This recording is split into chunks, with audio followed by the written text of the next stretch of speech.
What's up, ladies? Welcome back to Behind the Scene with Teah. I am so glad you decided to tap in with me today for another real, raw, and relatable conversation on all things that go on behind closed doors of our businesses. Today's episode is one that every woman in business needs to hear. Today, I'm joined by Angie McPherson, brand strategist and brand photographer, about what it means to experience disappointment in business. As we chat today, we are about to get down to business on the moments that did not go as planned, the ghosted inquiries, the hopes deferred, all of the things. Angie is going to share with us some of her earlier struggles as well as some of her current struggles. But don't worry, it's not going to end there because she's also going to share some of the lessons that she learned and tools and things that she's used to keep her running forward in her business. So, whether you're currently in a frustrating season or you just need a reminder that you are not in this alone,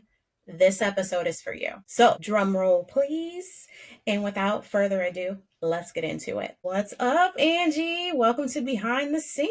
How you doing? Hi. Oh my gosh, so good. I'm so excited to be here. So honored that you even want to chat with me. Like, hello. Like, I'm ready to have a good conversation and I feel like we just vibe so well. So this should be a really, really good chat. Yes, yes. So, I was sharing with you a little bit ago that this is probably going to get a little deep, but it needs to because as women in business and just as women in general, we deal with a lot of disappointments and it's not something that's always talked about. We're just going to jump right in. And I wanted to ask you about your early days in business because you've been in business for a while. What was one of your first real or big disappointments when you started out? Gosh, when I first started out, I have like such butterflies thinking about when I started my business. I feel like I was such a young lad, I've been in business 13 years and I'm like, man, that was before I had kids. I was doing it alongside my full-time job. Like, I didn't know what this business was going to be. I just know that I wanted to do something on the side. I was kind of, not bored in my job, but was looking for a creative outlet. So I I picked up my camera and started just putting myself out there as a photographer. And I feel like one of the first disappointments was how lonely it was. It was Hmm. it was a lonely journey because I had nobody to talk to about it. Like, my husband understood, what I was doing, but only to, a fault. I'm like, man, in my job, I go to work, or in my job that I was at, I go to work, I have coffee with people, we go out to lunch, we talk about the job, we talk about everything. And I felt like when I went home and did photo shoots, I was, like I said, I was like trying to go for that creative outlet. I just wanted to talk to someone who got it, who was just like, oh my gosh, like, yes, I'm talking aperture and shutter speed and how much should we charge for this, how much we charge for that. And for months, I almost hung up the camera because I was like, this is really lonely. Like, and I feel like the thing that got me out of that funk, because when you are doing a creative outlet and you have that feeling of loneliness, it's hard to stay creative. It's hard to stay driven and motivated to even do it. And I'm an Enneagram 3, I'm a type A. Anytime I get lonely, I'm like, okay, who can I rub shoulders with? Who can I talk to? So I was joining Facebook groups. I was going to in-person networking events. I was even creating my own like headshot swap type of things with other photographers. And I feel like the turning point was just seeing how many other photographers in my area felt that same kind of loneliness. And I still have some of the best friends that I sent like a regular cold pitch to in a DM, like, hey, I'm a photographer. I see you're a photographer. Do you want to go and have lunch and talk photography? And like, some of those people are still 13 years later my best friends, and our businesses have evolved. We've traveled together. We've intertwined like families and friends. So all that to say, like, if you're ever feeling in a space of like loneliness, like, go out and meet Yeah. people. Yeah. And that's so real because I think when I started out full time in my business last year, I was just sitting here in my little closet office, like, dang, it's just me. Talking to myself like the crazy business owner that I am. But I love the ingenuity and the quick action on your part to be like, okay, I need to do something about this. Like, who are we talking to? Like, who's out here? And you went and searched. And so I love that. Like, I think that's the first cheat code, Yeah. for that Yeah. type of disappointment. Hmm. But I love it. I love how you like were quick with it and you were like, okay, we got to turn this around.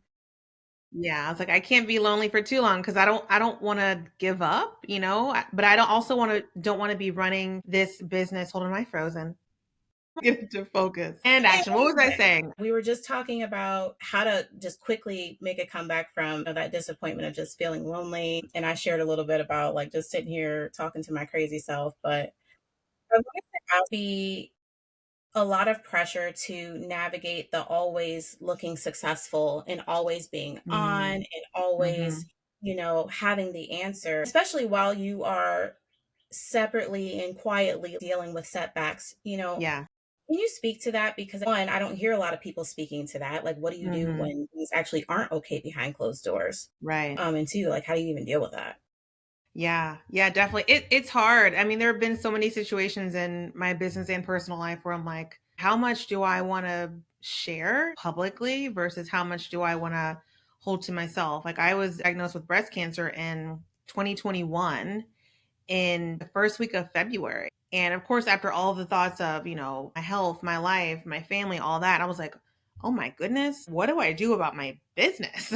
Yeah. Like, how much of this do I share, or do I just act like nothing's happening? Because I feel like at some point, I was in the midst of all the feels and I'm just spiraling, thinking of all the things. When it came to my business, I was like, oh my gosh, I can't share this because if I share this, no one's going to want to work with me. They're going to be like, oh, this girl's not going to be reliable. She'll be going through a lot of feelings. And I really thought, okay, no one's going to book me for a photo shoot. No one's going to sign up for my course. I had these moments where I was like, I'm just going to hold this to myself and just be positive, Angie. Everything's all good and still, have that revenue come in. And for a couple of days, I was like, I'm gonna do this. And I sometimes, do you ever go back to your Instagram stories and look at your like archives from years Yeah. ago? I was looking back from like the day after I was diagnosed with breast cancer. And in my personal life, I'm crying all day. I don't feel good. I'm scheduling surgeries and all this. And I look back in my Instagram stories and it's like, hey, y'all, here's what I'm doing today. And I'm like, girl, like, Hard. I'm like, I cannot believe you even mustered the energy to put your camera up to your phone and act like it was a regular schmegular day. I was like shocked, and part of me was like, girl, you did what you had to do. Like, Yeah. look at you. You had the strength to do it. But I was also like, man, I could see behind my eyes, like that girl is struggling. And I remember when I was, talking to my husband about their journey and all of that. And I was just like, what, same thing. Like, I'm so lonely. Nobody understands what I'm going through, blah, blah, blah, blah. He was like, why don't you reach out to other breast cancer survivors on Instagram and just send them a DM. Like, he's like, I feel like if somebody sent you a DM, you would probably be like, hey, let's chat about it. He's like, I'm sure other people will give you the same courtesy. And my gosh, everyone I messaged was like, here's my phone number. Like, I was calling girls in different countries I'd never even met before. We were just on the phone all night talking. And the only reason I found them was because I was searching the hashtag of breast cancer under 40, breast cancer moms, da da da da, things that I related to. And they were sharing about it. And I was just like I'm tapping through people's highlights or stories or comments. And it was like I was given support before even reaching out to them. And I felt so much support that they showed up in that way to help others. Cause I know behind the scenes, they're going through it like me. And I'm like, they had the strength to get up and actually not hide behind it, but talk about it. And so I remember I made the announcement on Instagram. I remember the post. I put a little selfie up and I was like, this is what's happening. And from then on, every day was a little bit easier to talk about it. And I felt like I wasn't hiding anymore. I felt like the clients that I had, students in my courses, like I feel like their heart even softened towards me for what I was going through. I went through that whole like diagnosis, surgery, 5 months of chemo, 6 weeks of radiation, like that whole journey was a calendar year of active treatment in the hospital at the doctor's. I look back and I'm like, I can't believe I was about to sit there and act like none of this was happening. That part. Like where would I be mentally right now? Where would Yeah. my business be right now? I was honest with some clients like, hey, I can't do photo shoots on Tuesdays because that's when I do chemo. Wednesdays I'm feeling like crap, so Thursdays and Fridays I'm your girl. Like I was able to be open Yeah, and And trans. I think that they saw the strength in me even more because they knew what I was going through and they were giving me, just support and the courtesy and all of that. And I feel like that really strengthened the relationships I had with clients, students, just people on social media. I still get to this day messages from people who are like, hey, I found you from a hashtag. I found you from this post, that post. Can you talk to me about your chemo journey? I'm on the other end of receiving those messages.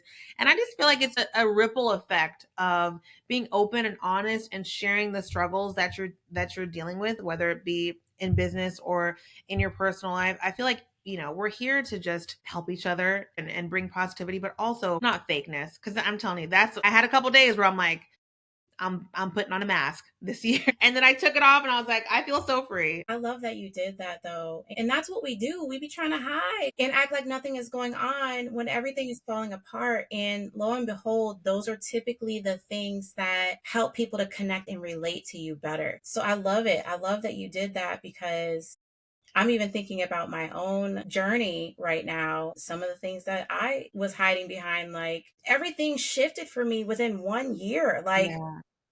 a lot can happen in a year. And Hmm. Hmm. when things start falling apart, like I think it's just a coping mechanism to just go into, I'm just going to act like nothing is happening. Exactly. And I'm just going to go from Uh-huh. here and see what happens. But I love that you in the wisdom from your husband though. Like Yeah. that was a really great idea on his part. And so kudos Yeah. to I feel like it was wisdom and also like, girl, you gotta get it together. him. Cause I was, he took a lot of my emotions, like I have my parents, I have my sisters, but like he's the person I see every day. He's the person that's laying in the bed next to me at night when I'm crying. And he's just like, I can only do and say so much. Because the same thing for me talking about like loneliness and entrepreneurship at first, like you want to talk to people who get it. And yes, we have spouses and siblings and kids and parents and all of that, but there's something about having conversations with people who are like-minded in specific aspects of your life that really help to just bring more clarity and understanding and support to each other. So he was like, you got to find some people to talk Yeah. to. Yeah. Yeah. Man, that wisdom right Yeah. there. Yeah. Well, something that I'm learning too is that disappointment looks different for everyone. Mhm. Like you just named off two things and then I know I got like three or four different types. We have disappointment from failure, Yeah. disappointment from unmet expectations, Yeah. disappointment from comparison, Yeah. hope deferred, lack of support. Yeah, I mean, et cetera, et cetera. And I know that a lot of these things, as women in business, we can experience one of them or all of them Right. At the same time. at the same time. And I know that you do coaching. You coach a lot of women in business. You coach people in their branding and in how they show up. Have you run into this recently with any of your clients? And if so, how do you support them? Yeah, I mean, I've had clients who are like, I've tried everything and nothing is working. I'm consistent. I think my messaging is great. My work is great. And to that, I say it's time for an audit. And I have to do this for my own self too. Like, let's bust it wide open and just pull apart your whole business model. What is happening? For example, from a personal experience for me, I tried to launch a mastermind in 2020. I love being a part of masterminds. I feel like I've been in enough where I could host one myself. And I was even like looking when I saw that we were talking about this today, I was like, let me go back and see like what was the problem with that? Like so I could talk about that. And cuz I did not sell one seat Man, to this mastermind. And I remember I put so much work into doing like a webinar and, lives and all of this. And it was in 2020 and I was just like, what happened there? So I had to do an audit. I remember back then I like pulled up my notes and I remember after every launch, whether it be branding mini sessions or opening my calendar or doing a course or something like that, after I either sell it out or don't sell it out, I'm sitting down and I'm doing an audit while it's fresh in my mind. So when I'm coaching photographers and we're on the call, I'm like, now that this is fresh in your mind, I just want you to word vomit everything that's going on. And so for me, I figured out when I was doing this mastermind, it was for female entrepreneurs. That's how broad it was. And I realized in the audit, I'm like, man, I should have niched down so much more, because when you talk to everyone, you're talking to no one. So I remember I did that audit and I was like, okay, I think that I was too broad. My deliverables were too broad. I think that the transformations are too broad, because how do you just help 10 female entrepreneurs? Even if I were to do it, because there are plenty of masterminds where the target audience was a female entrepreneur, but it's a specific end goal. So maybe female entrepreneurs who are launching XYZ. There's got to be a through line somewhere. And so a couple years later, I decided to niche down and call it a group coaching program for branding photographers. Once I niched down to the deliverables, who I was talking to, and what the transformation would be, it was so much more successful. So this is what I do when I'm coaching clients. And I've been working with brand photographers, but also been working with my actual entrepreneurial clients who I do photo shoots for. Like, I'm working with them on strategy, and we're really trying to figure out the messaging. Like 9 times out of 10, when people come to me and they're like, hey, this didn't work, I'm like, let me see your content. And they're Yeah. like, oh, here's my Instagram post, here's my email.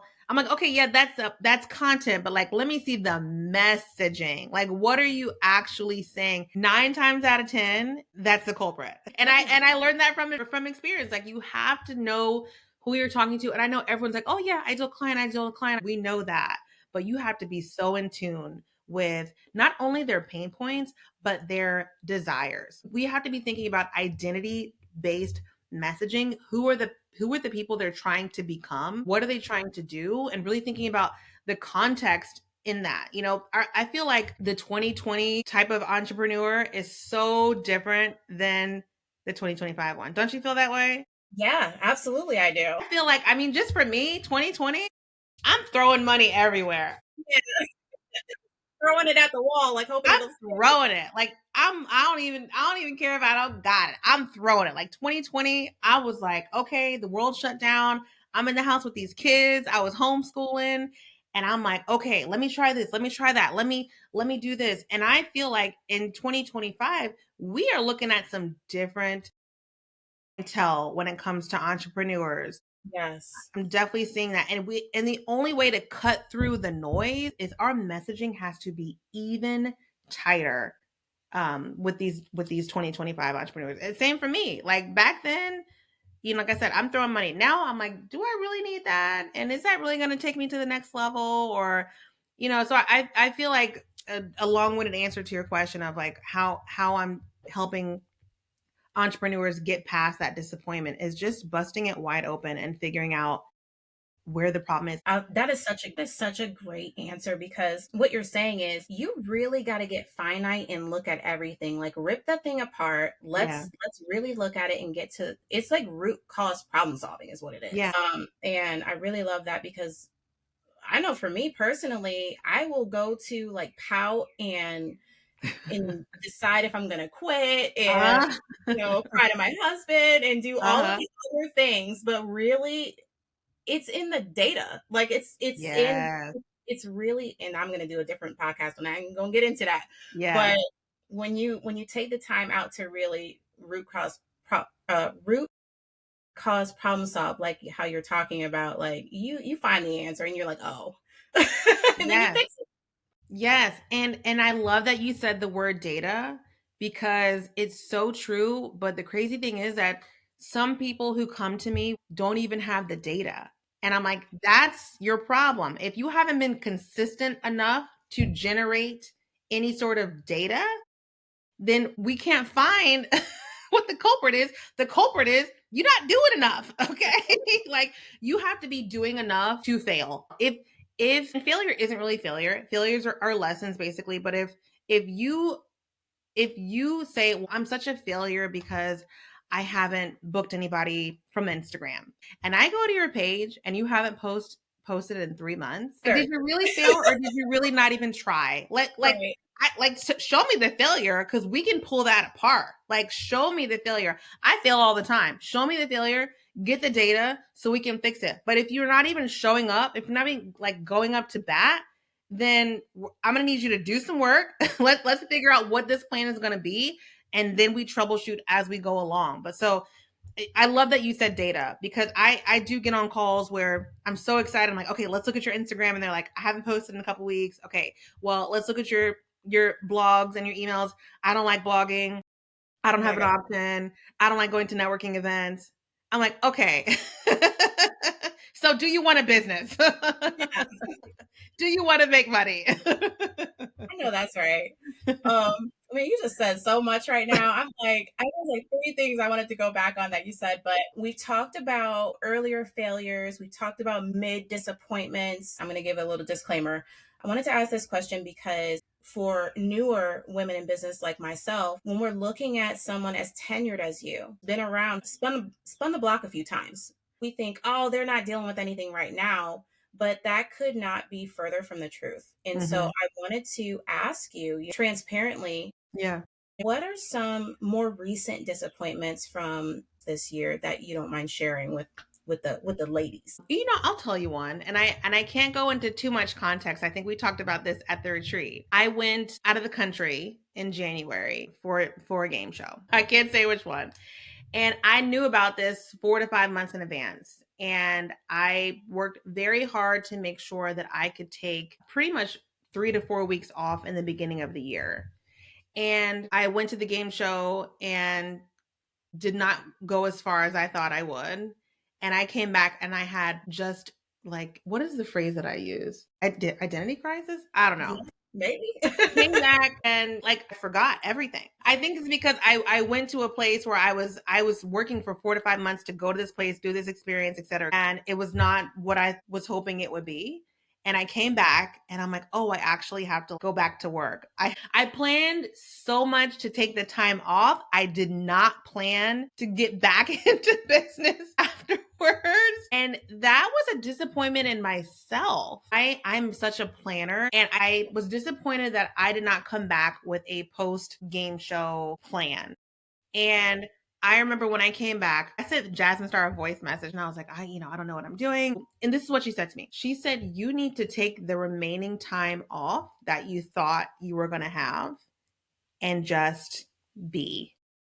She's like, I think you're feeling like this because you're coming back earlier than expected and you're rushing into life. And I think you need to complete that break that you had spent 5 months working on giving yourself. And so that's what I did. I went to the spa, I got a massage.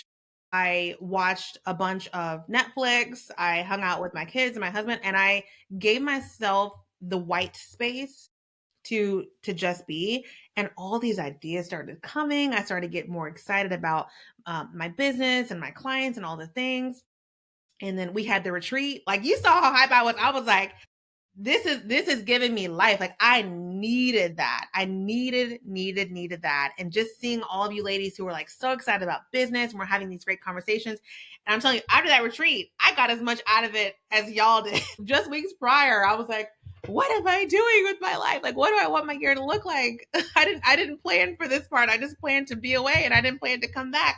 And that really put me back into gear. And this all circles back to what I was saying in the beginning about community. Community is everything, because when you get in these funks or just some sort of disappointment, having the right people in your circle can always bring you back and remind you of your purpose and your strengths. And so that's just been really nice to get back to business after that. I feel like when I was there, there was no business, and I think that also gave me that mindset afterwards. Like, I don't even know who I am right now. Like, a week ago, I was overseas in a bunker with no windows and no doors and no walls with random people, and now I'm just supposed to go back to work. Like, and so I give yourself the space. I feel like when I was going through my cancer journey, I gave myself like 1 or 2 days a week where I just let myself breathe, be in the fields, not open my computer. Like, sometimes we work so hard and we think that's the answer, and I'm totally a culprit of that. I'm a recovering workaholic, okay? We need to get in a season of working less and not just be so like grind, but just rest. Oh my God, Angie. You just dropped like 17 different gems. Oh. And I just paused for a minute in the white space. Like, Pause in the white space. I love what it. do you really say after that? I mean, something that you said really stuck out to me. Said, I did not plan for the aftermath, like what I was Yeah. gonna do when I got back. And Yeah. I can totally relate to that. I am a planner. I be to-do list all day long. Like I have a plan for everything under the Yes. sun, but it's so easy to get thrown Mhm. when things come out of nowhere, Yeah. not according to your plan is thwarted and you're Yeah. like, hold up. And that happens in life, not just in business but in life. Yeah. Like how you were saying, when you were diagnosed with cancer, you were, I mean, what can be more of a step on all your plans than that? Mhm. Mhm. I know that that resonates with me. I'm going to go on a limb and say that anybody listening can relate. And Yeah. I love that you also gave the simplistic advice to just take time. Big time. Let yourself feel the feels. And I'm a big journaler. It's funny because when I went on that game show, we could not bring any technology. They only said we could bring like pen and paper. And I was like, oh, I'm good because I'm a journaler. And I probably could have wrote a book while I was there. Every day, that's all I could literally do was eat and then go back to my room and journal. And sometimes it just takes getting the thoughts onto the page. And it could be so helpful. So, so helpful.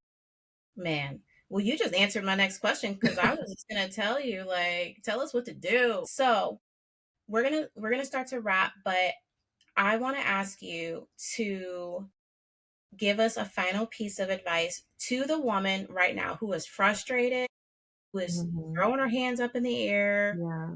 throwing out four-letter words, um, and getting ready to just throw in the towel. What would you say to her right now? I probably would be, to just keep going because you only fail when you give up. You Mm, really only fail when you stop. And maybe you pivot. For example, I pivoted from weddings to branding photography. I loved my brides, but I was starting to grow my family. I was tired of being away every weekend, every Saturday for 10 hours. And I was just hitting this wall of like, should I just go back to work? Like, I don't want to do this anymore. And I was like, well, if I stop doing this, I'll be a failure. If I go back to work, I'll be a failure. But I don't want to go back to work.